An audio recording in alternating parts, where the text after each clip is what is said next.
Brassier, bonjour. Bonjour.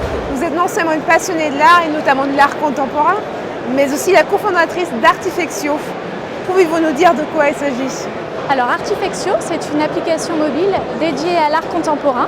Quand on parle d'art contemporain, on parle des œuvres qui ont été produites après 1945, après la Seconde Guerre mondiale. Alors en pratique pour l'utilisateur, comment cela fonctionne? Alors pour l'utilisateur, il télécharge l'application sur l'App Store aujourd'hui et il peut prendre en photo une œuvre d'art lors d'une exposition, dans un magazine, dans une galerie ou même tout à l'heure je suis passée par la gare Montparnasse, il y a des œuvres qui sont affichées de Vasarely et nos algorithmes d'intelligence artificielle vont fournir à l'utilisateur le nom de l'œuvre et le nom de l'artiste. Suite à cela, l'utilisateur va pouvoir découvrir des œuvres proches ou similaires ainsi que des artistes et des galeries qui proposent des œuvres proches et similaires et avoir son parcours artistique dans l'application. Par exemple, tout le monde connaît l'œuvre de Shepard Fairey qui est dans le bureau d'Emmanuel Macron, mais personne ne se souvient potentiellement de son nom, c'est pas forcément évident.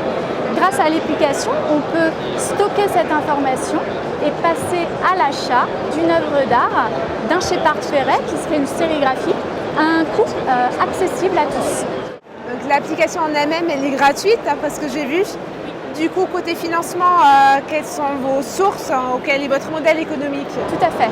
L'application est gratuite, elle est ouverte à tous. Le grand public peut la télécharger et l'utiliser, stocker les informations qu'il a pendant son carnet de voyage artistique. Et nous, les galeries, peuvent commercialiser les œuvres d'art à travers l'application. On fonctionne comme une marketplace. Une marketplace, c'est un outil, un site e-commerce qui permet aux galeries d'art des vendeurs de vendre des œuvres d'art en ligne.